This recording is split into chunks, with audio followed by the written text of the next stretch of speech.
یعنی ایک آدھ دفعہ let the child face the music, let the child face his or her teachers, وہ ان کو ظاہر ہے وہ بھی ٹائٹ کریں گے، لیکن آپ اپنا جو رول ہے وہ ایسی جگہ پہ رکھیں کہ وہ اس کے اندر وہ فرینڈلینس بھی ہو، اس کے اندر تھوڑا سا روب بھی ہو، اور اس کے اندر ایک حد تک ہی اصرار ہو.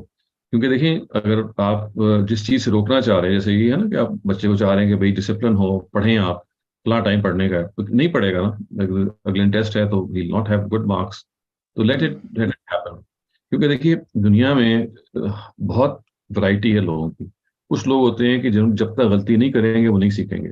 ان میں بچے بھی ہوتے ہیں اور ہم جیسے سب لوگ ایڈلٹس بھی ہوتے ہیں، بڑے بھی ہوتے ہیں. تو قدرت کا قانون ہے یہ کہ آپ ان کو پروٹیکٹ کرنے کے بیٹھ جائیں گے کہ بھائی ان کو ہم غلطی کرنے نہ دیں، تو ایسا ہوگا نہیں. تو غلطی انہوں نے کرنی ہے. اس وجہ سے one thing that we have to learn is کہ let them make a mistake and let them be held accountable for it. جب وہ یہ کریں گے اور اس غلطی کے نتیجے میں جب بھگتیں گے تو دو ہی اس کے راستے ہوں گے، یا ان کو سمجھ میں آ جائے گی اور یا سمجھ میں نہیں آئے گی. یعنی ظاہر ہے کہ دے ول تھنک کہ بیسک کوئی خاص فرق نہیں پڑتا. تو جو دوسری طرح کا رویہ ہے جس میں کیئرلیسنس آ جاتی ہے، تو اس کو ٹیکل کرنے کے پھر کچھ اور طریقے ہیں. لیکن آئی تھنک کہ 9 out of 10 ٹائمز اگر یہ if you let this happen، کیونکہ اس کے نتیجے میں he'll have to face his class fellows, his teachers and of course the grade.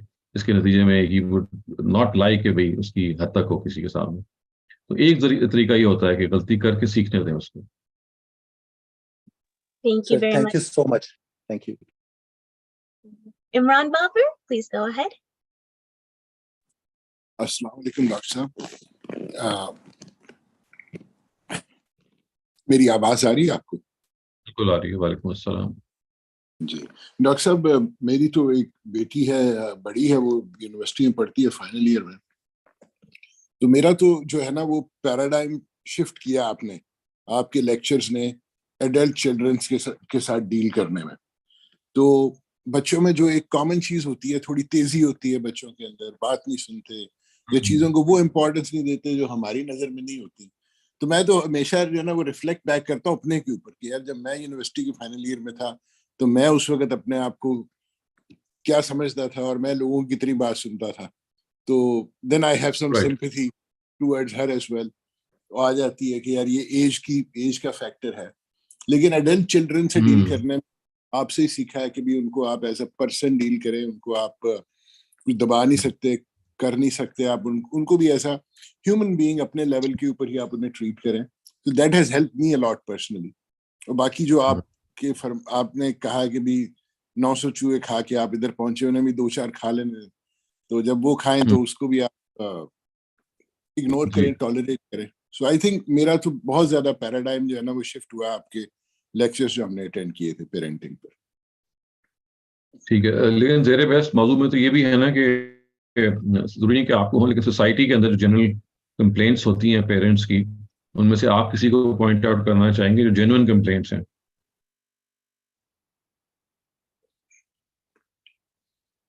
Doctor صاحب فی الحال تو میرے ذہن میں کوئی نہیں، اس وقت نہیں آ رہی. ٹھیک ہے، کوئی مسئلہ نہیں.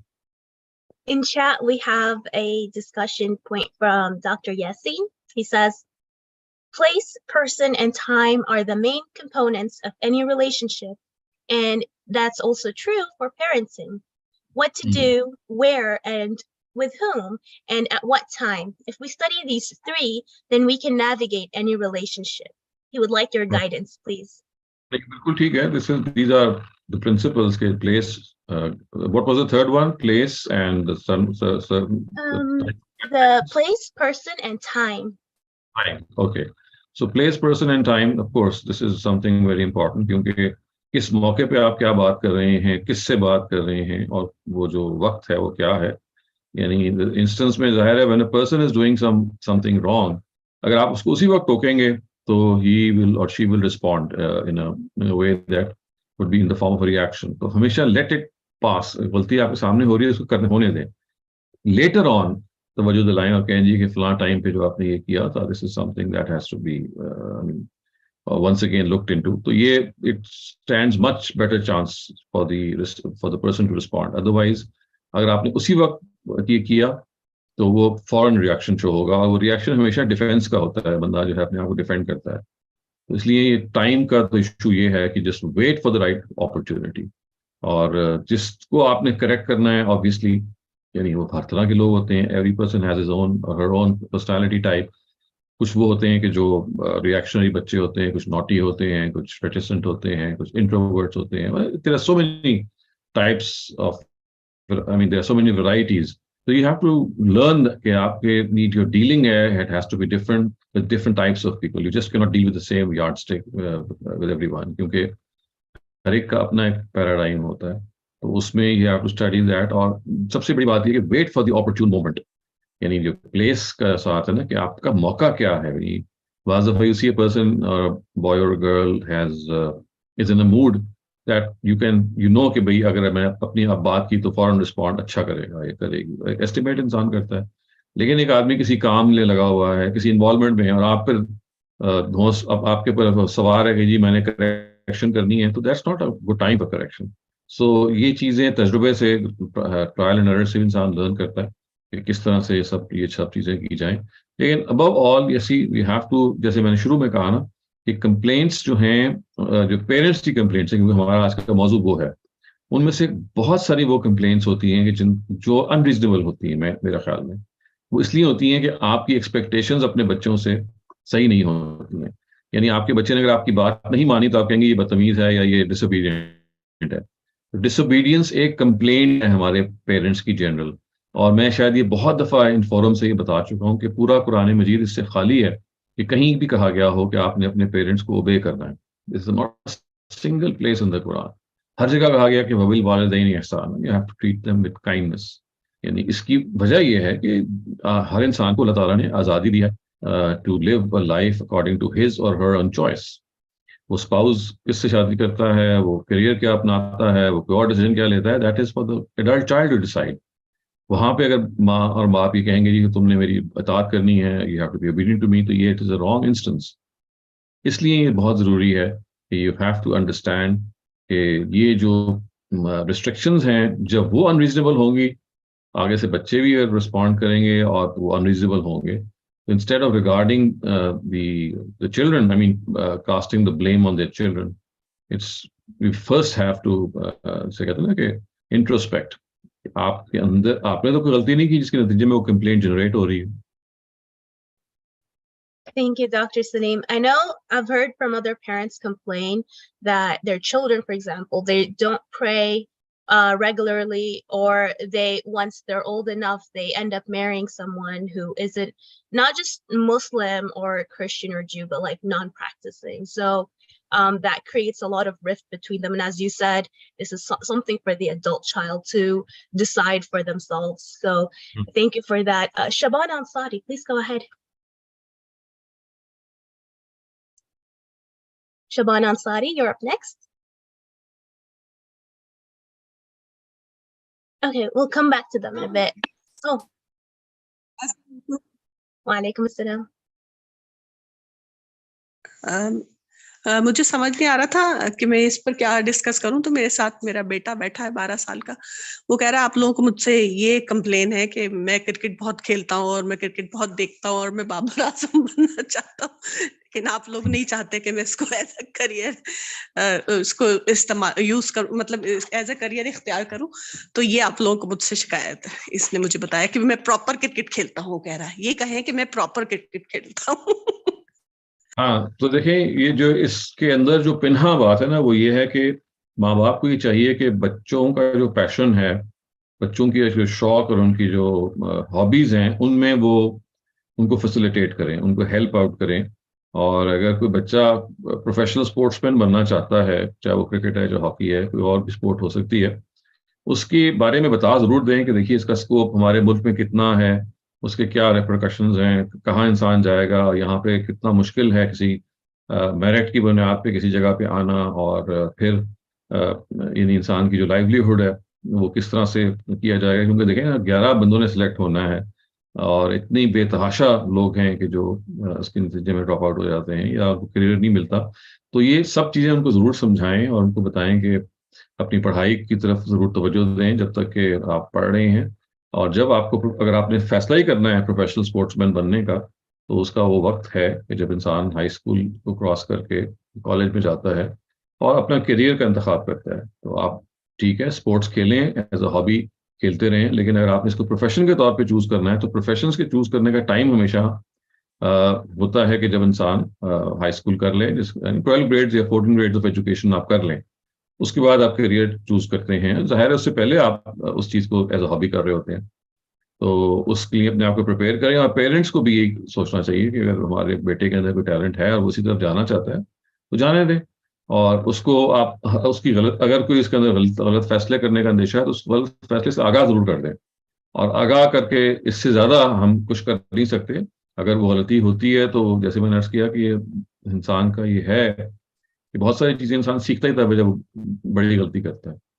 تو ایز پیرنٹس آپ اس کی پروز اینڈ کونس بتائیں, پھر بچے کو آزاد چھوڑ دیں. Thank you, Dr. Salim. Next up, we have Fabia Niazi. Please go ahead. السلام علیکم ورحمۃ اللہ. وعلیکم السلام. جی پروفیسر صاحب, 2-3 ہیں کمپلینٹس جو میرے پاس ہیں پیرنٹس کی ہی.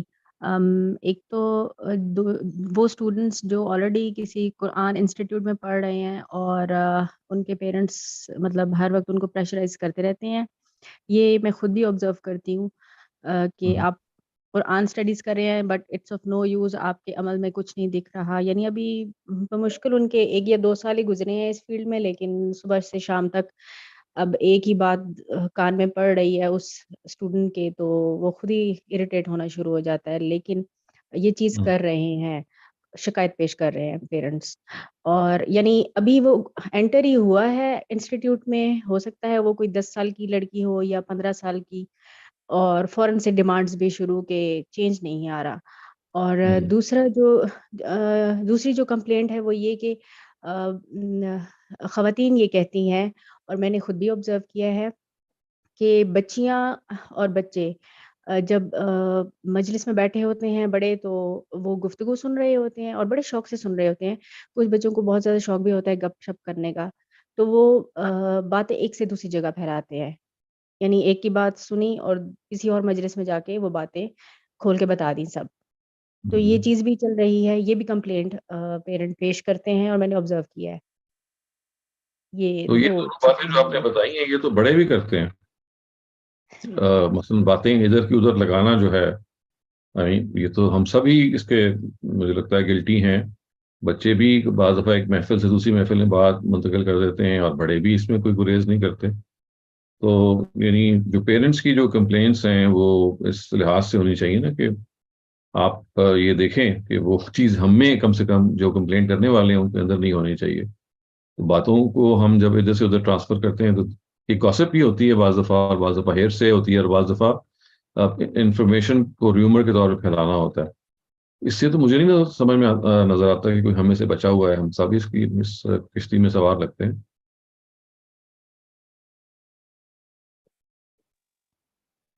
Thank you, G Dr. ٹھیک ہے, لیکن اس میں تھوڑا اگر مشورہ دے دیں کہ ایسے بچے کو کس طرح ان چیزوں سے روکا جائے یا تلقین کی جائے. دیکھیے یہ تو ایک ایسی عام اخلاقیات کی چیز ہے, اس کا جو سب سے بڑا جو سورس ہے بچے کو ٹھیک کرنے کا وہ یہ کہ آپ خود اس کے رول ماڈل بنے. جس چیز کو آپ چاہتے ہیں کہ آپ کا بچہ نہ کرے, آپ کے جسم, آپ کے حرکات سے, آپ کے زبان سے وہ چیز سرزد نہیں ہونی چاہیے. Whatever you would like your child to do, اس کے آپ کو خود اگزامپل بن جانا چاہیے. اور پھر اگر آپ یہ دیکھیں کہ اس کے باوجود ان میں کوئی غلط عادتیں آ رہی ہیں تو ان غلط عادتوں کی طرف سے بہت پیار, محبت, شفقت کے ساتھ, جیسے میں نے کہا یہ کریکشن جو کرنا ہے یہ ایک آرٹ ہے کہ جب بچہ ایک خاص فیز میں ہوتا ہے, سچویشن میں ہوتا ہے جس میں آپ اس کو سمجھائیں تو وہ سمجھ جاتا ہے, لیکن اس سے پہلے کہ آپ سمجھائیں تو اس سے دوستی ضرور کریں. اس میں دوستی میں یہ ہوتا ہے کہ آپ ماں اور باپ جو یہ احساس دیتے ہیں نا اپنے بچے کو کہ ہم تمہارے خیر خواہ ہیں, ہم تمہارے ویل وشرز ہیں, ہم تمہاری ہر لحاظ سے بہتری چاہتے ہیں. یہ سمہاؤ ماں باپ کا نا ٹرانسفر نہیں ہوتا آج کل, اور وہ تنقید اور غصہ زیادہ جلدی ٹرانسفر ہو جاتا ہے. اس میں پیشنس کے ساتھ آپ بچے کی جو اچھائیاں ہیں وہ ایکنالج کریں, اس کو بتائیں کہ دیکھو تمہاری یہ جو صلاحیتیں اور اچھائیاں ہیں دے آر ونڈرفل, لیکن اس کے ساتھ ساتھ دیکھو یہ چیز ایسی ہے کہ جو ہمیں اس کو اصلاح کرنی چاہیے. تو وہ آپ ضرور پوائنٹ آؤٹ کریں, اور ایک آدھ دفعہ پوائنٹ آؤٹ کر کے چھوڑ دیں, کیونکہ ریپیٹیٹیولی کریکٹ کرنا یہ خود اریٹیٹنگ ہو جاتا ہے بچے کے لیے. اور جب آپ کو موقع ہے آپ اس کو ضرور بتائیں, اور یہ سوچ کے بتائیں کہ دیکھیے ہر انسان میں کوئی کمی اور کوتاہی ہوتی ہے, اس کی اچھائیوں کی طرف اس کو توجہ دلائیں. ان چیزوں کی طرف جو ہے اگر آپ خود رول ماڈل بنیں گی تو کم ہوگا, لیکن اگر وہ ہو رہا ہے تو پیشنس کے ساتھ آہستہ آہستہ اس چیز کو ٹھیک اور درست کرنے کی کوشش کریں. ڈینائل سے نکل آئیں, کیونکہ ہمارے پیرنٹس اس ڈینائل میں چلے جاتے ہیں کہ نہیں ہمارا بچہ بالکل ٹھیک ہے, ایسا ہو نہیں سکتا, حالانکہ وہ ہو رہا ہوتا ہے. تو فوراً حقیقت پسند ہو جائیں اور ایکسیپٹ کر لیں کہ ہاں یہ غلطی ہو رہی ہے, اور ایک لانگ ٹرم میں نے پلان بنانا ہے اپنے بچے کے بارے میں کہ وہ آہستہ آہستہ ان چیزوں سے باہر آئے. ہمیشہ شارٹ ٹرم پلانز ہم بناتے ہیں جس میں پھر غلطیاں بھی ہوتی ہیں. ہم چاہتے ہیں کہ فوراً اصلاح ہو جائے, اور فوراً اصلاح دنیا میں ہوتی نہیں ہے. تو یہ سب چیزیں ہیں کہ جن کو پیش نظر رکھ کے ہی پلان کرنا چاہیے. Thank you, Dr. Salim. We're running short on the discussion time because we also have Q&A, so I would request the remaining participants to, can make their points more concise. Noreen Naveed, please go ahead. السلام علیکم سر. وعلیکم السلام. کیسے ہیں آپ سر؟ الحمدللہ. سر میرے 12 years کی چائلڈ ہے, وہ سیم یہی کنڈیشن ہے کہ وہ جو ہے فٹ بال کے بہت زیادہ لور ہیں, اور سر وہ مطلب ایکسیسو جو ہے نا فزیکل ایکٹیو ہیں.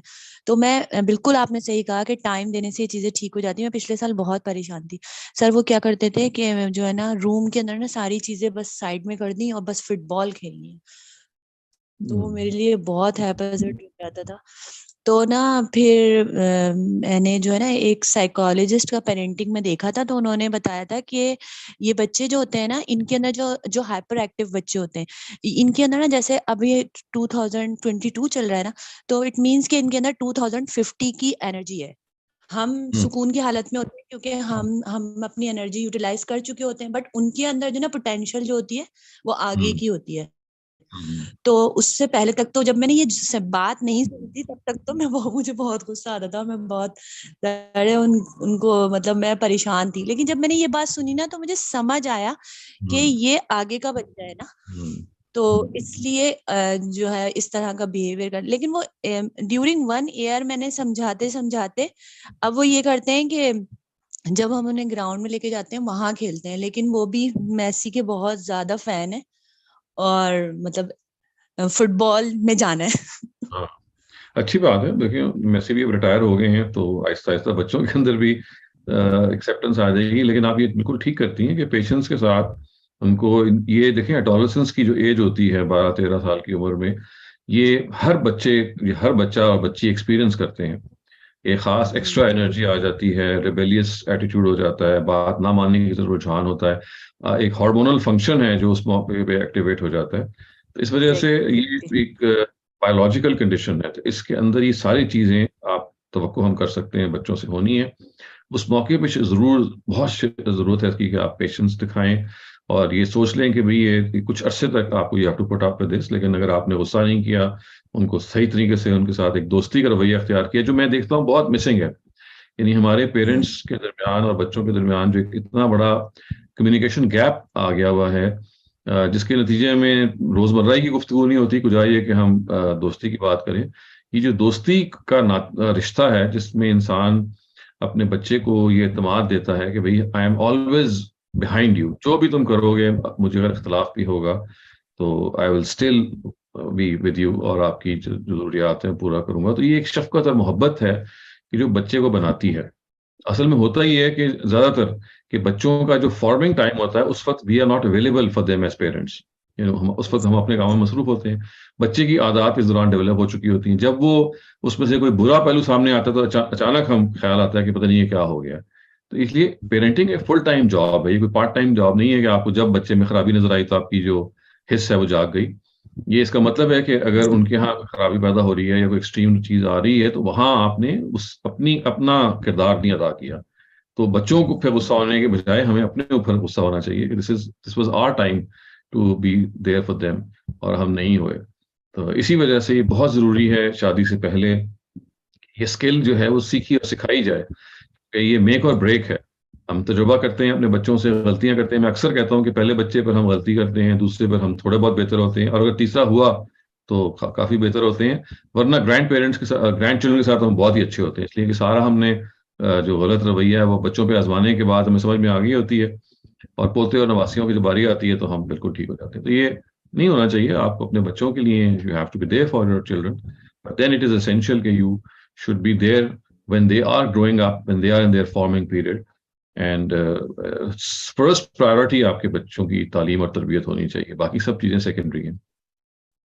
Thank you, Dr. Salim. We have another complaint that says that the girls in the Western culture have grown a lot in today's environment, and especially the environment of university has spoiled them, and to the point that they don't listen to their parents, and so they cross the limit in friendship with boys.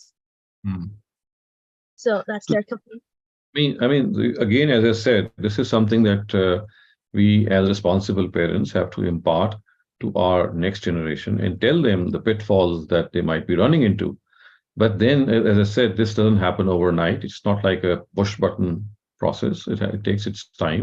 Things have to be delivered, communicated, and then let them think about it. I mean, as I said, they're going to make mistakes. There are things that will happen and which are bound to at times alarm them, and at times they might realize. But forcing them or telling them that this is how they should do, and then making things difficult for them is not the right way. آپ یہ کریں کہ ان کو بتائیں کہ دیکھیے کہ اس کے نتیجے میں کیا چیزیں ہیں کہ جو نقصان دہ ہوں گی. اور اس سے بڑھ کے جو ایک اور چیز ہے جو I often try to point out, وہ یہ کہ بچوں کے اندر جو آلٹرنیٹیو کنسٹرکٹیو ایکٹیویٹیز ہیں ان کا دھیان پیدا کریں. مثلا جاپان میں some of the other countries they teach a lot of skills, life skills, educational skills, scientific skills at a very young age. آپ کو ماڈلز بنانا سکھاتے ہیں، آپ کو آرٹ ورک سکھاتے ہیں، آپ کو ایسی چیزیں کہ جس میں آپ کی جو you don't get free time. You see یہ جو سب چیزیں ہوتی ہیں if you have time for them تو پھر آپ کے پاس limitless ایکٹیویٹی ہے. لیکن if you make people involved in things which they can create, creativity ایک ایسی چیز ہے which really works. آپ کو ایک سینس آف سیٹسفیکشن ہوتی ہے. تو بچوں کے اندر کریٹیوٹی کے حص کو اجاگر کریں. اچھی جو ہیبٹس ہیں وہ شروع ہی سے بچوں کے اندر ایز رول ماڈلز آپ ان کے اندر بتائیں، ان کے اندر جو ہابیز ہیں ان کو ڈیولپ کریں. تو you see this part of their personality has to be developed. تو یہ ایک خاص ایج میں جا کے اپوزٹ جینڈر کے بارے میں اللہ تعالیٰ نے رکھا ہوا ہے. دس اٹریکشن از گاڈ کریٹڈ، وہ تو ہونی ہے. اس کے نتیجے میں اگر you have taught them a lot of things، ان کے اندر کریٹیوٹی کی جو ارج ہے اس کے نتیجے میں اگر آپ نے ان کو کسی صحیح کام پہ لگایا ہوا ہے اور یہ بھی بتایا ہوا ہے کہ پاکیزگی کیا چیز ہے، نظروں کی پاکیزگی کیا چیز ہے، why we have to keep our hearts clean as well, all these things which are we have to be taught at an early period. تو وہ کام نہیں ہوگا. لیکن as I said کہ we are absent parents. تو when we are absent parents تو پھر جب we suddenly see something happening، لڑکے لڑکی کے درمیان دوستی ہو گئی ہے، they are hanging out alone, and then suddenly we realize that something has gone wrong. I think that's slightly late. تو اس طرح کے معاملے میں تو پھر again you have to make a long term strategy. آرام سے دوستی کریں، ان کو بتائیں، ان کو پٹ اکراس کریں کہ اس کے کیا ہارمز ہو سکتے ہیں، ان کی کیا چیزیں ہیں that they have to look out. کیا انسان کی ریپوٹیشن ہوتی ہے، کیا ریپیوٹ ہے جو سفر کر سکتی ہے، اور کیا وہ ایکٹیویٹیز ہیں. تو ایسی یہ it comes with a package. تو زیادہ تر معاملہ یہ ہوتا ہے کہ when things seem to get out of hand that we suddenly realize کہ یار یہ میں کیا کر بیٹھا ہوں. So that is too late actually. تو responsible parents وہ ہوتے ہیں کہ جو فارمنگ ایج میں ان سب چیزوں کے بارے میں کر چکے ہوتے ہیں، اور اس کے باوجود بھی اگر یہ ہو جائے تو you have done your job. I mean, as parents you have done what was required of you. اس کے بعد if something happens تو اس کی ذمہ داری پھر آپ پہ ہے نہیں. اس کی ذمہ داری آپ کے بیٹے یا بیٹی پہ ہے جو بڑی ہو چکی ہے، اور they are individual. I mean, they are individuals in their own right. وہ ایک independent human beings ہیں. Let them take a decision. We are no one to stop them. Thank you, Dr. Salim. We'll take 2 more discussion points real quickly and then move over to the Q&A. Dr. Sahil Anwar, please go ahead. Dr. Salim, thank you. Bahut shukriya. Once again, enlightening talk or some beautiful quotes. Parents کی complaints کے بارے میں جو ہے میرا خیال میں it's a two-edged swords. ہم لوگ جیسا کہ آپ نے کہا اپنے بچوں کے بہت زیادہ اوور پوزیسو ہوتے ہیں. میری نظر میں اس کی 2 وجہ ہیں. ایک تو ہمارا کلچر، پولیٹیکل اور اکنامک سچویشن ایسی ہے کہ ہمارے ملک میں بچوں کو، بڑوں کو، کسی کو بھی اسٹیٹ کی طرف سے پروٹیکشن نہیں ہوتی ہے. ہم 999 ڈال کر کے پولیس کو نہیں بلا سکتے. ہم سوشل سروسز کو فون نہیں کر سکتے, ہم ہاؤسنگ اتھارٹی کو یہ فون کر کے نہیں کہہ سکتے کہ میرے پاس گھر نہیں ہے مجھے گھر دے دو, یا ہم چائلڈ بینیفٹ کو فون کر کے نہیں کہہ سکتے کہ میرے بچے کے لیے مجھے ایکسٹرا پیسے دے دو. تو ساری ذمہ داری ایڈلٹس پہ یا پیرنٹیج میں کے سلسلے میں ماں باپ کے اوپر ہوتی ہے. ماں باپ کی فل رسپانسبلٹی ہوتی ہے کہ بچوں کی ہر طریقے سے پروٹیکشن کریں, کیونکہ اسٹیٹ میں اور کوئی پروٹیکشن ہوتی ہی نہیں ہے. خاص طور پہ لڑکیوں کے سلسلے میں ہماری سوسائٹی ایسی ہے, لڑکیاں ولنریبل ہیں وہاں پر کیونکہ سیکیورٹی نہیں ہے. تو ہم اتنے اوور پوزیسو ہو جاتے ہیں اپنے بچوں کے کہ یہ جنریشن در جنریشن ہماری گھٹی میں یہ بات پڑ جاتی ہے. We just can't help it. دوسری بات یہ ہے کہ قرآن اور مذہب کی کچھ آیتوں کی غلط انٹرپریٹیشن کی وجہ سے ہم یہ سمجھنے لگتے ہیں کہ ہم اپنے بچوں کے مالک ہیں. We truly think that we own our children. We don't own our children. ہمارے بچے ہماری وساست سے, ہماری فزیکیلٹی کی وجہ سے دنیا میں آتے ہیں. ہمارا کام یہ ہوتا ہے کہ 10 سے 15 سال تک ان کی فزیکل پروٹیکشن کریں. آگ سے بچہ آگ میں ہاتھ ڈال رہا ہے تو اس کو بچائیں, ان کو نورش کریں اور ان کو مورل ویلیو سکھائیں. That's our job. ہم اپنے بچوں کے مالک نہیں ہیں, مالک سب کا ایک ہی ہے, وہ اللہ ہے. ہم اپنے, لیکن ہم چونکہ اتنے اوور پوزیسو ہوتے ہیں کہ ہم پھر بچوں سمجھنے یہ لگتے ہیں کہ بچوں کی زندگی پہ ہمارا حق ہے, یہ وہی کریں جو ہم نے کہا ہے کلچرلی بھی اور ریلیجس طریقے, دونوں باتیں غلط ہیں. اس کا نتیجہ یہ ہوتا ہے کہ آپ ہمارے معاشرے میں دیکھیں گے مائیں بچوں کو 4-5 سال کا بچہ 6 سال کا بچہ آپ دعوتوں میں جائیں, مائیں نوالے توڑ کے ان کے منہ میں ڈال رہی ہوتی ہے بچوں کے منہ میں. ٹھیک ہے, 20 سال کا آدمی بیٹھا ہوتا ہے جس کو آپ اپنا بچہ سمجھ رہے ہوتے ہیں, چاچا ماموں کے درمیان, وہ اپنی اوپینین اگر دینے کی کوشش کرے تو ہم جھاڑ کے اس کو چپ کرا دیتے ہیں کہ تم کیوں بول رہے ہو, تمہارے سامنے اتنے بڑے بیٹھے ہوئے, تمہیں سمجھ نہیں آ رہی کہ بڑوں کے آگے بولنا نہیں چاہیے. تو اوبیڈینس کے نام پہ ہم ان کی مینٹالٹی کو انسلیو کرتے ہیں کیونکہ ہم سمجھتے ہیں کہ بھی اون دیں. اس سے ہوتا یہ ہے کہ ہو سکتا ہے کہ ہم ان کو مار کے ڈاکٹر بنا دیں, انجینئر بنا دیں, لیکن ان کا سیلف اسٹیم اور سیلف پرائڈ جو ہوتا ہے نا, وہ ان کا تباہ ہو جاتا ہے. ان کو عادت ہی نہیں رہتی کہ کس طریقے سے میں نے کھڑے ہو کے کانفیڈنس سے کیسے بات کرنی ہے. اب ہمارے جتنے بھی یہ گروپس ہیں, ہمارے فورمس ہیں, ان میں دیکھیں لوگ ایک دوسرے کو کانفرنٹ نہیں کر پاتے. اگر مجھے آپ کی بات بری لگے گی تو میرے میں اتنی ہمت ہی نہیں ہوگی کہ میں تمیز سے بھی آپ سے کہہ سکوں doctor Saleem I disagree with you. میں یہ کروں گا کہ میں رائٹ لیفٹ اینڈ سینٹر جا کے کال زرین ڈالنا شروع کر دوں گا, یا ادھر ادھر کی باتیں آپ سے شروع کر دوں گا آپ پہ یہ جتلانے کے لیے کہ آئی ڈس ایگری ود یو. میرے میں اتنی ہمت نہیں ہوگی کہ میں ڈائریکٹلی کہہ سکوں. ایک تو میرے میں, کیونکہ میرے ماں باپ نے مجھے بچپن سے سکھایا ہوا ہے کہ you can not disagree with anybody, you can not express your opinion without being discourteous. اتنی ہمت ہی نہیں ہے. اور دوسری بات یہ کہ چونکہ ہم خود کسی کو کوئی بات نہیں کہہ سکتے, اس لیے ہم آن دا سیم ٹوکن آفینس بھی بڑی تیزی سے لیتے ہیں. اگر آپ مجھ سے ڈس ایگری کریں گے تو میں فوراً آفینس لے لوں گا کہ ڈاکٹر سلیم تو میری پرسنالٹی پہ اٹیک کر رہے ہیں. تو یہ is just a vicious circle.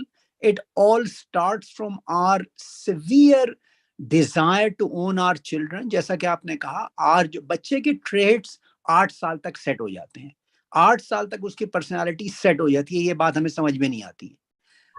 We just have to teach them what's right or wrong, and then we should just let them go. Let them do what they want to do. ہم چاہتے ہیں کہ 50 سال کا بھی ہو تو میری مرضی سے شادی کرے. You know, so I think the culture and the teaching has to change. Otherwise ہماری society, میں moral degradation کی بات نہیں کر رہا ہوں, میں mental degradation کی بات کر رہا ہوں. We just not are the same people. ہمارا self esteem اور ہمارا pride جو ہے مذہب کے نام پہ اور کلچر کے نام پہ اس کو کچل دیا گیا. We have been, destroyed. I think that's what my views are. بالکل ٹھیک ہے. دیکھیں, this actually reinforces the point کہ بہت ساری کمپلینٹس جو پیرنٹس کی ہوتی ہیں وہ انفاؤنڈیڈ ہوتی ہیں, اس لیے کہ وہ کمپلینٹس کی بنیاد وہ خود ہوتے ہیں. یعنی لاٹ آف تھنگز ہم جو کمپلین کر رہے ہوتے ہیں, ہم یہ نہیں سوچ رہے ہوتے کہ وہ ہماری ناروا ریسٹرکشنز ہیں یا ہماری یعنی جیسے کہتے ہیں نا کہ illogical پیرنٹنگ کی بعض ٹیکنیکس ہیں. اس کے نتیجے میں جب شکایت پیدا ہوتی ہے تو ہم کہتے ہیں کہ دیکھیں ہمارے بچے اس طرح کے ہیں. آئی تھنک اسی وجہ سے جو کمپلینٹس کے بارے میں we have to have some genuine complaint, which means کہ it lies actually with the children and it's not linked to our own behavior. But these are all things that have to be really thought over because we are fast losing our generation. Thank you, Dr. Ali. Thank you. Finally, Athar Khan, please go ahead and then we'll move over to the Q&A. جی السلام علیکم doctor صاحب. Doctor صاحب ایک تھوڑا سا question تھا کہ میں نے یہ آبزرو کیا کہ کاؤنٹر نیریٹو کو جو کہ پاسبلی ایک بلیسنگ ہوتی ہے اس کو ایز اے کرس سمجھا جاتا ہے یا اس کے لیے فلیکسیبلٹی نہیں شو ہوتی، جس سے بچوں کے مائنڈ جو ہیں وہ کافی زیادہ اتنے براڈر نہیں ہوتے یا ان کی سوچ میں اتنی وسعت نہیں ہوتی. تو اس کے لیے آپ کے خیال میں کیا ایسے میجرنگ اسکیلز لینے چاہیے ایٹ بوتھ اینڈس کہ ہم لوگ اپنے بچوں کو کاؤنٹر نیریٹو کو ڈیل کرنا یا امبریس کرنا بھی سکھائیں؟ دیکھیے ڈپینڈس کہ what you exactly mean by counter narrative, لیکن کاؤنٹر نیریٹو سے اگر آپ کی مراد یہ ہے کہ جو آلٹرنیٹیو ویوز ہیں ریگارڈنگ پیرنٹنگ، یا یوں سمجھ لیں گے جو کنونشنل ویو آف پیرنٹنگ کے مقابلے میں جو میرے خیال میں جو صحیح ویو ہے، تو وہ تو جیسے میں نے عرض کیا نا کہ آپ کو you have to be a model for that as a parent, you have to profess that calibre جس چیز کی جس کو آپ کاؤنٹر نیریٹو کے طور پہ کہتے ہیں. It has to come out of your own personality, کیونکہ بچے نے آپ کو پہلے فالو کرنا ہے. اور دوسرا یہ کہ اس کے اندر یہ جو ساری چیزیں ہیں کہ جس میں realising the fact that times have change, culture has change, آپ نے بچے کے اندر شعور ڈیولپ کرنا ہے، اس کے اندر کی شخصیت کو ابھارنا ہے، نہ کہ زبردستی اپنی جو ڈیزائر ہے یا اپنی خواہش کو اس پہ تھوپنا ہے. یہ چیز ہے. یا جیسے ابھی ہم نے پہلے بات کی کہ بعض مذہبی چیزوں کو ہم بچوں سے چاہتے ہیں کہ وہ فوراً کرنا شروع ہو جائے. تو یہ اصل میں جب تک ہم اس کاؤنٹر نیریٹو پیرنٹنگ کو نہیں سمجھ لیتے کہ parenting is not about forcing your opinion, یا not about asking children to do what you like or what you think is correct، بلکہ it is like empowering them، ان کو اس کا شعور دینا کہ وہ خود فیصلے کر سکیں. یہ چیز ہے. جی میں اسی اسپیکٹ سے بات کر رہا تھا ڈاکٹر صاحب، سوری ٹو کٹ یو، کہ جو ہم سوچ رہے ہیں وہ ضروری نہیں ہے ٹھیک ہو. تو یہ چیز پیرنٹس، کیونکہ جس سے میں نے دیکھا ہے وہ پیرنٹس بہت زیادہ لیک کرتے ہیں. پاکستان میں بھی میں پچھلے دنوں ایک پروگرام دیکھ رہا تھا، تو اس میں ایک 6 سال کا بچہ، I don't want to name the political جماعت، لیکن وہ کہہ رہا ہے کہ ناموس رسالت پہ تو ہم سر تن سجدہ and all of this and it comes from basically from the parents. اور وہ یہ سکھا دیتے ہیں کہ جی اس سے ادھر نہ ادھر کوئی اور بات نہیں ہے، جو ہم نے بتا دیا یا سوچ لیا وہی ٹھیک ہے. تو اس میں پیرنٹس کیا ایسا کریں اسپیشلی کہ اس کی روٹ کازز تو پرابلی شاید وہ ایجوکیشن سے ہی ہے رائٹ فرام بگننگ، لیکن کس طرح سے اس چیز کی اویئرنیس دلائی جائے at smaller and bigger level? آپ کو یو ہیو ٹو مانیٹر کہ آپ کا بچہ کہاں جا رہا ہے، کس سے انفلوئنس ہو رہا ہے، اور کیا اس کے ذہن میں خیالات پیدا ہو رہے ہیں، اور اس کو ڈسکشن موڈ میں لانا. یعنی بچہ اگر کسی سے برین واش بھی ہوتا ہے تو اس کے لیے ظاہر ہے کہ کوئی نہ کوئی موقع ہوتا ہے جو پیدا ہو جاتا ہے، لیکن اس موقع پہ زبردستی کرنا یا اس کے لیے کوئی کاؤنٹر طریقہ اختیار کرنا کہ اس پہ امبارگو لگا دینا، اس کے بجائے بچے کو اس بات پہ آہستہ آہستہ کنونس کرنا کہ آپ کو دونوں طرف کی جو استدلال ہے اس کو دیکھنا ہے. آبویسلی یہ ایک تھوڑی سی ایڈوانس چیز ہے، لیکن اس میں جو نرمی اور حلم ہے نا اور برداشت، یہ ہے کی رول. کیونکہ اگر بچہ کسی ایک طرف سے برین واش ہو رہا ہے تو وہ تو ایک پروسیس ہے جس میں چل رہا ہے، آپ نے اس کے ساتھ چلنا ہے، اس میں اس کو آہستہ آہستہ سپورٹ دینی ہے کہ دیکھو میں آپ کے ساتھ ہوں کچھ چیزوں، تاکہ ان کو یہ محسوس ہو کہ میرا جو پیرنٹ ہے وہ میرا سب سے بڑا ویل وشر ہے. جس دن آپ کے بچے کو یہ احساس ہو گیا کہ آپ کا جو ہمارا جو پیرنٹ ہے، میرا جو پیرنٹ ہے، he is my biggest well wisher and my biggest friend and someone who really wants to look after me, تو اس وقت وہ آپ جب اس سے وہ بات کریں گے تو بات میں وزن ہوگا. لیکن اصل میں ہوتا یہی ہے کہ ہم جب یہ دیکھ رہے ہوتے ہیں کہ بچہ کسی ایک طرف جا رہا ہے، برین واش ہو رہا ہے، تو بھی ہم زبردستی کرنے کی کوشش کرتے ہیں. ہمارے سامنے چونکہ نظر آ رہا ہوتا ہے کہ بھائی بہت جلدی وہ کسی کھڈ میں نہ گر جائے، تو we try to forcibly stop ہم. تو اس لیے اس میں patience of course is the name of the game. And secondly جو جیسے جیسے بچے کے اندر شعور آ جائے، اس کو یہ سمجھانا اور یہ بتانا کہ دیکھیے دنیا میں جب کوئی بات ہو رہی ہوتی ہے تو اس کے پیچھے استدلال ہوتا ہے، اور استدلال ہی سے انسان کو چلنا چاہیے. تو ان چیزوں میں مطلب depending upon the personality of the child and the situation at hand, obviously precise tips تو نہیں دیے جا سکتے because they vary from child to child according to the information, لیکن جنرلی یہی ہے کہ it has to be patiently done, it has to be done in a very friendly manner, it has to be done in a way that you don't provoke your child in a way کہ وہ react کرنا شروع کر دے. ایک بڑی catch-22 والی situation ہوتی ہے. آپ جتنا وزڈم اور حکمت سے اس کو ٹیکل کر سکتے ہیں اتنا ہی اس کی ضرورت ہے. ادروائز ایز اے سیٹ کہ ذرا سی زبردستی کرنے سے you might lose your child. Right. Thank you. Thank you. Moving over to the Q&A, our first question asks, What is the difference between opinion and allegation? So they give an example. If a person gives a if they generate an opinion on the basis of their life's experience, for example, a person says that in a government institution, people don't work compared to private sectors. Is this an allegation or an opinion? And do they have to prove it in front of God or not, as this is the case? In this case, their intention is not to accuse someone. Again, it's nothing, rocket science to nahi hai. Opinion is opinion.